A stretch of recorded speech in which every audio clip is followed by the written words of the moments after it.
In this session, I am going to give a talk on nuclear reactor design and performance. This is a continuation of our last session where we have discussed about basic principle of nuclear rocket engine and its types, difference between the chemical rockets and nuclear rockets. Now we can move to our next topic called the nuclear reactor design. Here we are going to discuss about the design consideration one by one.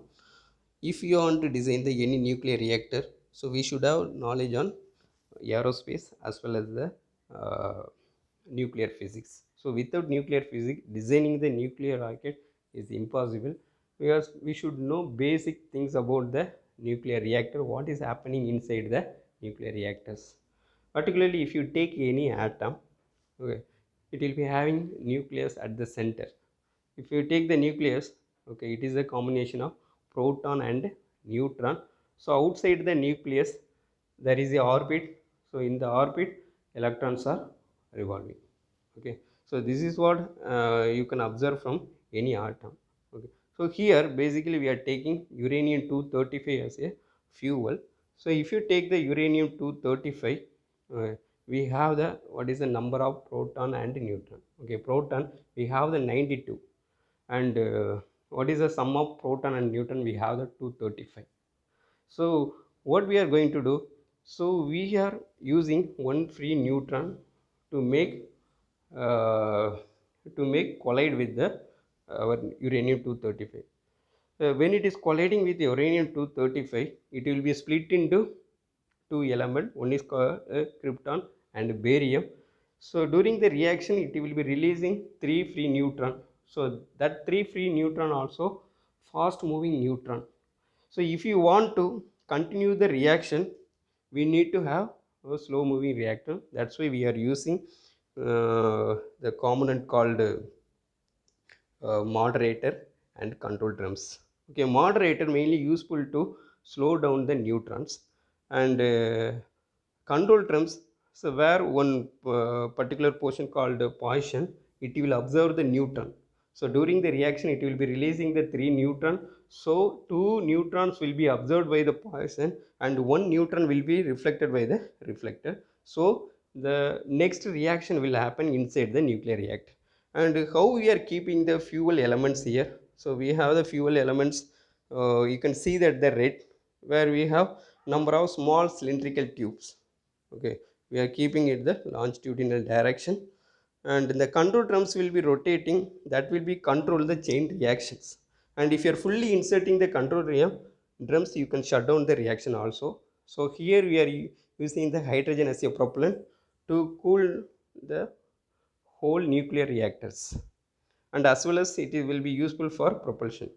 So during the reaction, the amount of power generation will be huge. Those energy will be observed by the hydrogen propellant. Then it will be passed through the CD nozzle. When it is passed through the CD nozzle, at, at the exit of the nozzle, it will be gaining the high exhaust velocity. So based on that, we will be getting high thrust as well as high specific impulse. Okay, so whatever I have explained by using of this diagram, those contents only I have put here. So just to go through the sentences. And moreover, we are using thrust vector control. If you want to go for space travel, to control the any space vehicle, we need to have additional devices. If you are travel inside the atmospheric, you can use the control surfaces, like you can use the wings, any rotating also you can use, non-rotating also you can use. But if you are going outside the atmosphere, there will be no air, so you can't use any control surfaces. So we are mainly depend with the propulsion devices. That's why we are using thrust vector control. So by using a thrust vector control, you can maintain the attitude of any vehicle. Okay, and so what is the main role of this one? We can maintain the thrust vector parallel to the velocity vector. Okay, and it will mainly functioning with respect to center of gravity. Okay, these are the performance parameter we are using to analyze the performance nuclear reactors. So the first formula called the change in velocity. How we can find out the change in velocity? The change in velocity function of gravitational parameter g naught and ISP specific impulse w naught divided by wf. W naught inert mass, wf that is the final mass. This is nothing but the Cieslowski rocket equation. Cieslowski rocket equation already. So you might have studied in the rocket and missile. Next, ISP specific impulse. So what is the general equation for specific impulse? Thrust by weight flow rate. So here instead of thrust, okay, you can substitute the relations. Okay, for the thrust you can put the mass flow rate into effective exhaust velocity divided by mass flow rate into g naught. Okay, so we are just changing mass flow rate and effective exhaust velocity in terms of characteristic velocity and thrust coefficient. C star is nothing but the characteristic velocity, Cf thrust coefficient. How we can find out the C star? Okay, so here you have the equation.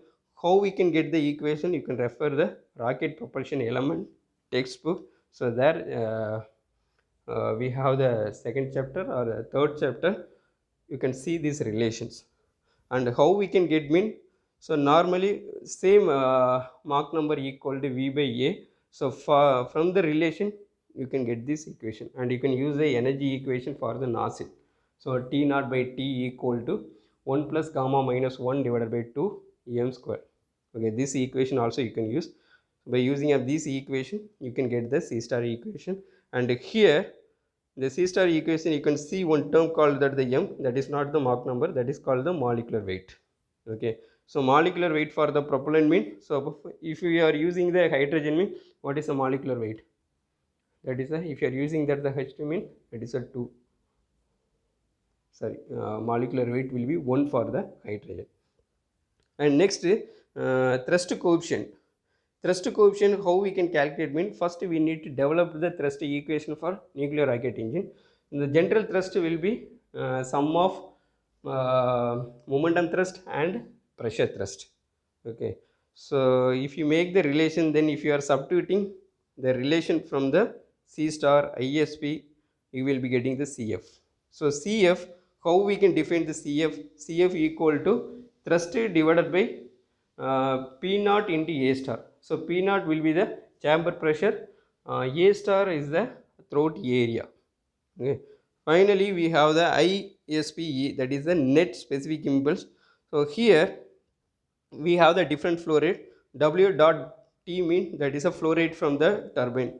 Similarly, N mean that is nozzle, A mean other auxiliary system. So W dot denotes the weight flow rate, ISP denotes the specific impulse. So these are the formulas we are using to calculate the performance of any nuclear rocket engine. So now you can see this graph. So what we have here, so that is a performance parameter for the nuclear rocket engine. So in one side we have taken the specific impulse, that is also operating in vacuum condition. In another side we have taken that the chamber temperature, and what is the condition we have taken, that is the pressure ratio we are taking 1000. And why we have the pressure ratio 1000 mean we are operating in the vacuum. In vacuum outside pressure, which mean what is called the atmospheric pressure will be 0, because since it is vacuum. Okay, and here for the different chamber temperature, how the specific impulse is increasing. Okay, as we are increasing the chamber temperature, definitely specific impulse will increase, because specific impulse is function of temperature divided by, which means chamber temperature divided by molecular weight. If you want to have the higher specific impulse, obviously you should have the higher temperature, lower molecular weight. Okay, that's why we are choosing the hydrogen as a propellant for nuclear rocket engine. So here we have the different lines for different chamber pressure. It starts from low to high. You can see this graph. Next, we are going to design the nuclear rocket design. So in the previous slide, so overall we have, okay, so overall we have seen the concept of nuclear rocket engine. Now we are going to design one by one. First, what we have taken, nuclear rocket reactors.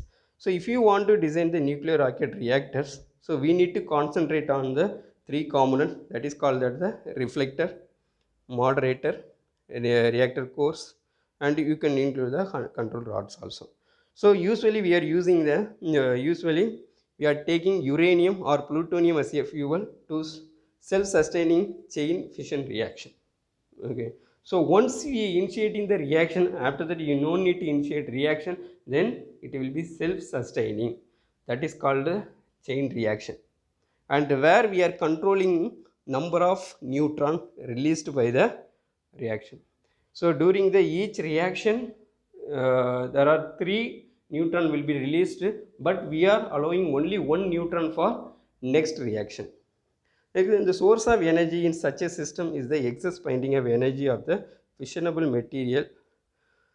Okay, how we are getting high amount of energy? So if you have the 235, how that atom is formed? Okay, some amount of energy is required to form any atoms.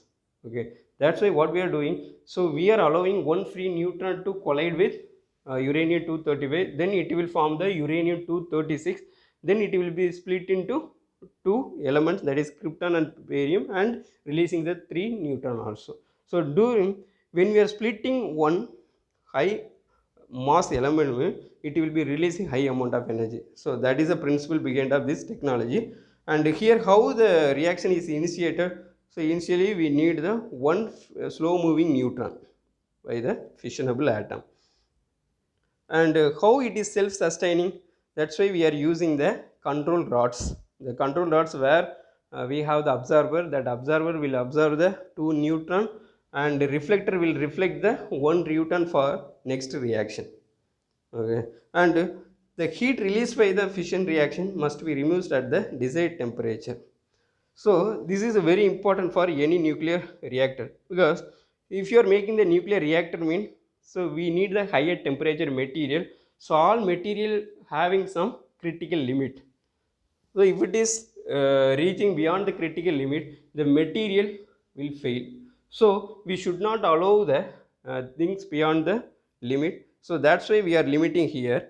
So once we are reaching the temperature, we need to stop the reaction. That's why. Okay, and next in the mechanical design must be such that the unit will be structurally sound, and the nuclear design must ensure there is an adequate supply of fissionable material within the system to assure self-sustaining fission under the design operating condition. So mechanical design means mainly concentrate on the material. For example, if you are making the nuclear core material, so what are the component we can refer? Okay, so here we are using the carbide. Okay, carbide. So why we are taking the carbide mean the operating temperature itself more than the 2600 to 800, that much temperature we have. Okay, so that's why carbide we are using. So how we are keeping the fuel element inside the reactor? So it will be combining with carbide, otherwise graphite. Okay, that's why these are the higher temperature we are using for the fuel elements. Finally, control mechanism must be provided to start up, regulate, shut down the system on demand. So we already in the previous slide we have discussed about the thrust vector control. So thrust vector control mainly useful to regulate the flight attitude. Okay, not for this one. So here we have one separate control mechanism to start the reaction, and whenever it is for example, if it is reaching the temperature limit when we need to regulate, then if it is going to exit, we need to shut down the reaction. So based on the demand. Next, reactor core material. So we need to select the material based on the requirement. Okay, first, what is the first requirement for the material? Material must perform at temperature higher than the coolant propellant. Here we are using hydrogen as a propellant. When the hydrogen is going to absorb the heat from the nuclear core reactor. Okay, so whatever core material we are selecting, that should be more than the propellant. Okay. So here we are suggesting some of the material that can be used for nuclear core. First, graphite. The temperature is 7050 degree Rankine. So here we are using Rankine as a temperature measuring unit. And the tungsten, zirconium carbide, cadmium carbide, tantalum carbide, nephoium carbide. So these are the higher temperature material we are preferring. So these materials so will be having specific features, okay, when and where it can be used. Okay, first we can start with the carbide. Okay, carbide forms of uranium, so it has a good compatibility with the metal carbide. That's why we are using uranium carbide. Okay, when we can use the carbide mean, so we have to use as a uranium carbide, otherwise uranium C2, that is another form of carbide. Okay, so normally whichever material having more carbon content, that can withstand the higher temperature. That is the universal truth. That's why you can take any other even composite also, metal composite mean obviously we are going with the carbon only. Okay? And uranium carbide vapor pressure and the metal carbide porosity will establish the fuel element temperature limitation. Okay, that is one of the main characteristics of UC. It has the good porosity properties to distribute the fuel element temperature. Okay, next here we can just discuss about the graphite. So what will happen, what are the special characteristics of graphite? Okay. Graphite is the preferred nuclear rocket core matrix material due to its current level of development, and that is also UC2, which is limited to 2 to 3% in the graphite. So if you are taking that the any graphite content mean, so only 2 to 3% of volume we are adding into the graphite content, so that only we are keeping inside the fuel element. Okay, so what is the average exit temperature we will be getting from these elements? 4500 degree Rankine and 5400 degree Rankine. So in terms of Kelvin mean, we can take the 0.55. If you are multiplying 0.55 mean, you will be getting in terms of Kelvin. And next we are concentrating on the material strength. Okay, mainly if you are making any rocket engine, first thing, the material character means strength to weight ratio, that is the one thing, and same time it should have that the low weight. Okay, low weight, but it should not lose its parent properties. So here material strength decreases rapidly, and this temperature level establishes practical limitation to use a graphite fuel structure. This is a problem, obviously. When we are increasing the temperature, okay, step by step, what will happen? The material also start losing its properties. That you can observe. And next one component called a neutron poisoning. That is also we have little bit discussed in the previous slide. What is the effect of poisoning? That only will absorbing neutrons. Obviously, there are 3 neutrons released by the reaction. So among 3 neutrons, 2 neutrons will be absorbed by the poison. Okay. So what are the material we can suggest for poison? At the hafnium and tantalum. So tantalum, these are the material we can suggest.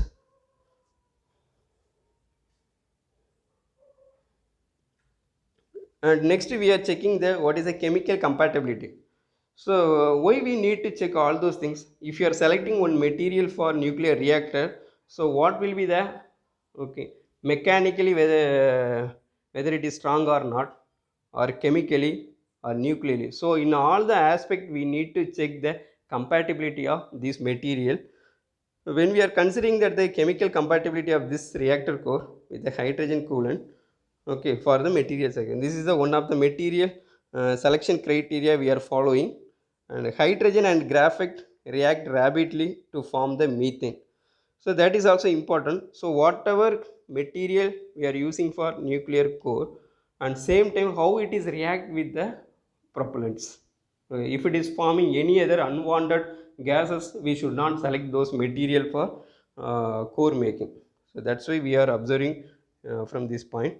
And another two material, tungsten and hydrogen. So what is the compatibility between the tungsten and hydrogen? uh, that is also you can see. Next, in the metal carbide also have the good resistance to higher temperature hydrogen and provide potential protective cladding for the graphite. So finally what we are telling, you can use the metal carbide also and graphite also for the nuclear core making. So in this diagram you can see, so what are the material we are using for nuclear reactor.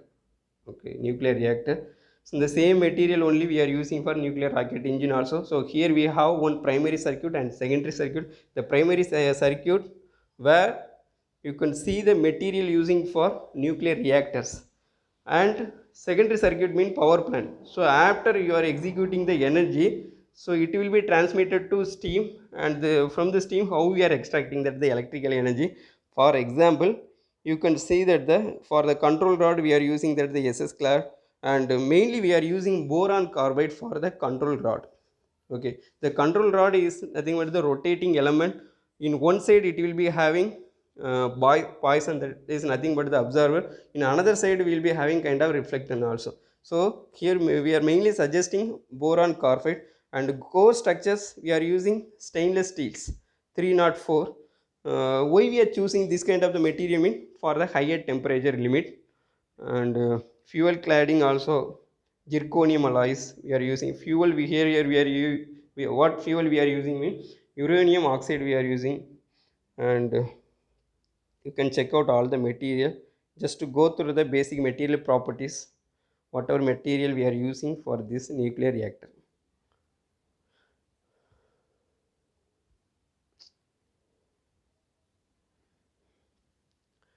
So next we are going to focus in the thermal design, mechanical design and nuclear design. First we will start with the thermal design. Okay, the thermal design mean obviously what will be the temperature limit for any material. Okay. So if it is going beyond the temperature limit, what will happen to the properties of this material? First, the maximum allowable material ranges from 4800 to 6600. Okay, normally whatever material we are selecting, the temperature range must be 4800 Rankine, which mean almost 2500 Kelvin to 6300 mean around 3250 Kelvin we need to keep the range for material selection. And the thermal design problem is one of the maximizing the hydrogen exit temperature. Okay, so increasing the hydrogen exit temperature is not the big deal. Okay, so during the reaction the more and more energy is liberating from the reaction when the hydrogen uh, interacting with those reaction. Normally it will absorb more amount of energy. Okay, when it is absorbing that the energy from nuclear reaction, automatically the temperature will goes up. But problem is whether the material will hold that much temperature or not. That is the problem. So that's why we are limiting the nuclear reaction based on the material selection. Okay, and the structural members may be made up of high temperature metal alloy, the cooling to less than 2200. Okay, so here you just imagine the turbine blade. The turbine blades also export to the 1500 degrees Celsius, but what will be the melting point of turbine blades? Normally we are using 1100 to 1200, but how it is withstanding? The reason is we are providing additional cooling to withstand those higher temperature. Here also we are allowing coolant to reduce the temperature of structural member to keep within the safer limit. Next, to provide the maximum gas temperature distance from any point in the fuel matrix to the nearest coolant channel. So thing is we need to get uniform temperature distribution. Otherwise what will happen? For example, if you take that the one nuclear reactor in particular point where we have maximum temperature, so that will be located as a one hotspot. So where more thermal stresses will be induced. So due to the point, the failure will start. Okay, that should be avoided. So what we have to do, we have to distribute the temperature uniformly. Next, in the mechanical design, the mechanical design obviously the strength of the component. Okay, strength of the component. The higher temperature nuclear rocket reactor is that of supporting the reactor core, so it will withstand the shock, vibration, acceleration, fluid flow loadings.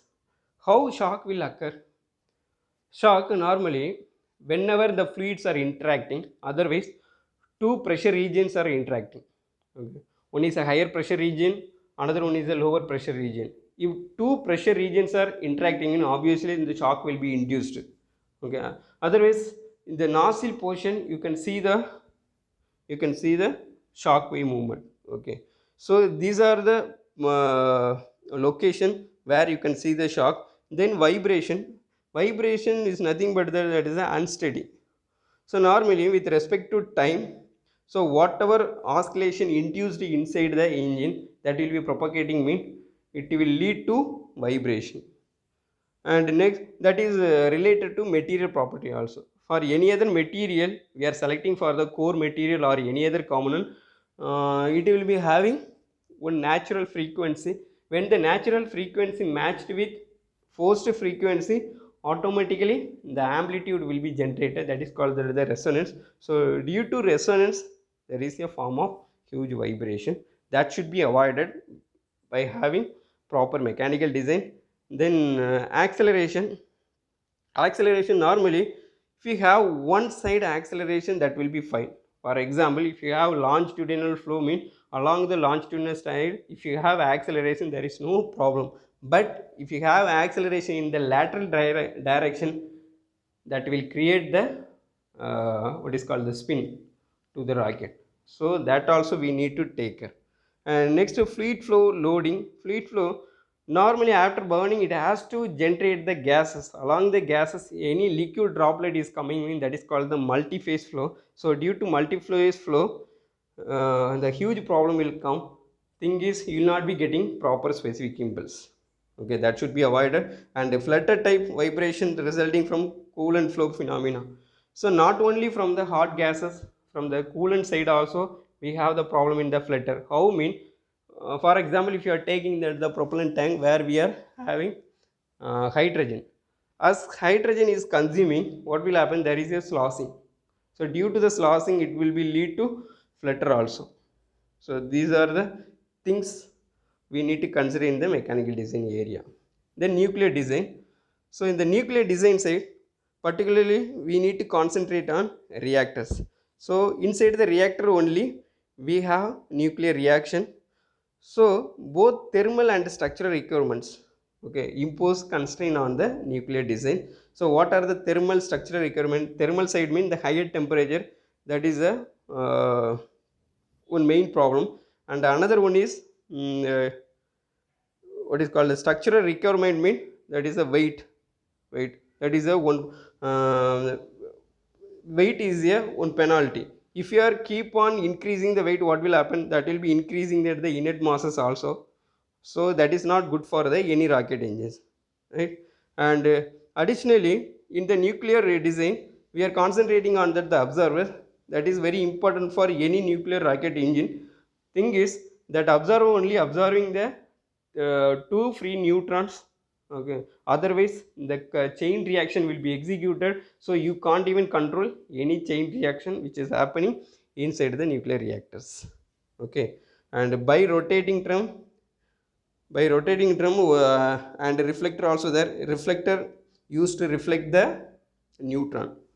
And rotating drum that will be control the nuclear reaction. So whenever you want to increase the reaction, so we are just giving allowing the neutron. If you want to control or shut down the reaction, we are observing more number of neutron. Okay, shielding that is a important thing for any nuclear reactor. Okay, how we it's like the helmet. If you drive any bike, how the helmet is safe for us, the same way shielding will be acting as a the shielding will work. Okay, shielding analysis of nuclear rocket vehicle system indicate that heating effects on the radiation field although low or significant. Anyway, if any nuclear reactor, okay, uh, at least some minimum amount of radiation will be there, otherwise there will be no radiation, otherwise some amount will be there. If it is radiating outside, what are the things will happen, it will radiate the alpha, beta, gamma. These are the rays will come out. Okay, alpha mean that is a positively charged, beta mean negatively charged, gamma mean and there will be no charge, that is called that the neutron. So when it is coming out, that will be harmful for humans. So we are using the shielding to avoid the radiation. Okay, so through radiation also the nearby component will be heated up. For example, if you are using any sensor uh, in our rocket engine, so due to the radiation, what will happen, the more amount of heat will be imposed on particular component, so it cannot record all those data whichever we are intended for it. Okay, that is also one of the problem. And the effectiveness of such shielding is a function of a particular chemical element of which it is composed and the number of atom per unit area in the region through which the radiation must pass. Okay, the effectiveness of shielding mean, okay, so whatever material we are using, so when we are exposed to that the higher temperature, there is a change in the chemical properties also. Okay, that is physical properties also, sometimes it may change or chemical other property. But so whichever material we are choosing for shielding, okay, it should not react for any chemical changes and physical changes. So that is what you can observe from this line. And what are the material we can suggest for shielding? The lithium hydride and stainless steels have good shielding characteristics. So these are the material we can use to avoid the radiation from the nuclear reactor core.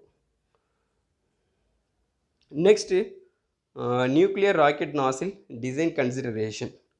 Okay, here in the rocket one T is missing. Uh, if you are designing the rocket nozzle, so what are the design consideration we should have? Okay. So nozzle for nuclear rocket engine must be capable of withstanding all the environmental conditions to which chemical rocket nozzles are subjected. So whatever condition we are applying to chemical rocket, the same thing only we are applying. Uh, Withstanding all the environmental condition mean, as we go for higher altitude, okay, it may execute it to under expansion or over expansion, and it will be operate in vacuum condition also. So all the environmental change, it should be adaptable. Okay, so like that we need to design the nozzle, so it should adapt for all the environmental condition. And moreover, here additional problem will come, that is called the radiation. In the chemical rocket we will not have any radiation because we are not using any nuclear rocket fuels. But here there is the additional problem, that is the radiation. So during the radiation also, uh, so during the radiation what will happen, generates the heat within the nozzle material, and same time can produce the nuclear chemical physical changes in the material. Okay, so whatever material we are choosing for nozzle, it should, okay, it should ready to accept that the radiant, but due to the radiation it should not, okay, change the is nuclear properties in chemical and physical properties. And we should not use the ablative material for the rocket nozzle. The reason, ablative material, what is the role of ablative material? So ablative material initially it will observe the temperature. If it is observing the temperature, again the temperature limit will increase. So that's why here we should not use the ablative type of material for the nozzle fabrication. And with all metal nozzle, only the heating effects are significant, and possibly exceptions to this are in use of alloys containing boron. So what material we can suggest for rocket nozzle fabrication? So boron with some other alloys. Okay, the boron with other alloys mean whichever having higher corrosive resistance and higher temperature limitation, and inner to physical, chemical and nuclear reaction. So significant embrittlement occurs in these alloys at very high dose levels. Obviously, if you go for any higher temperature material, it will be having higher carbon content. Okay, carbon content, then only it will withstand higher temperature. As carbon content increases, the brittleness also will increase. So those things we need to consider. It should not affect other properties. So now here we can see what are the main difference between the chemical rocket nozzles and the nuclear rocket nozzle. By size wise there is a difference. Okay, first we can take the area contraction ratio we are chamber to contraction. If it is chemical rockets, so what is the range? We should have 1.5 to 3. But at the same time for nuclear rocket we should have 15 to 20. That is a huge variation you can observe for the chemical rockets and the nuclear rockets. um, Wire wrapped bundle type construction used for liquid chemical rocket nozzle would fail in tension in the nuclear application.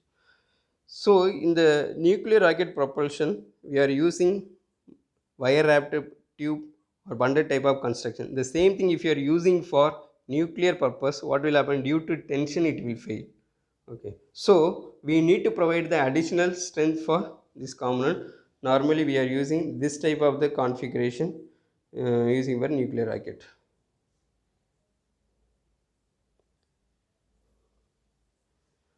Oh, heat transfer analysis. Okay, so this is also part of nuclear rocket nozzle. The wall of nuclear rocket nozzle is heated by thermal convection from hot gas, thermal radiation from reactor phase, and by the attenuum of neutron and gamma ray field generated by reactors.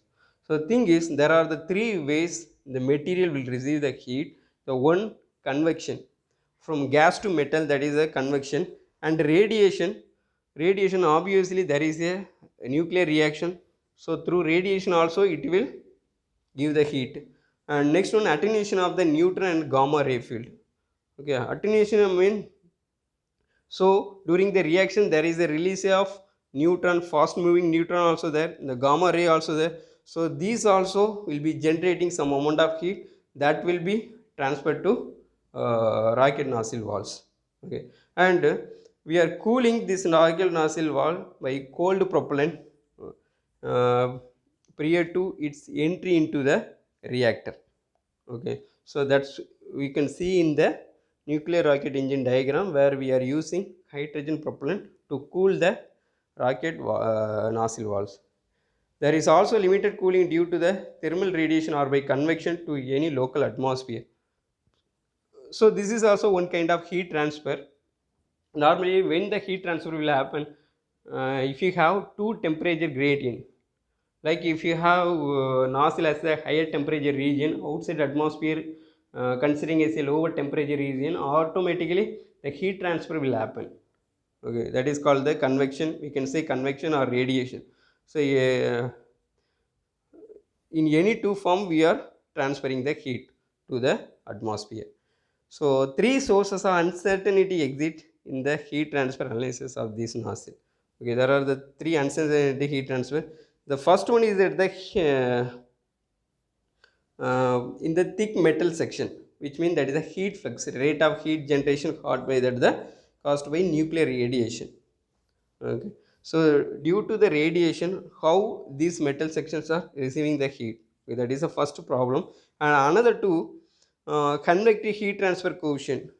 So we are developing the relation by using of this relation we can find out the convective heat transfer coefficient to analyze the these two problems. So hot gas boundary.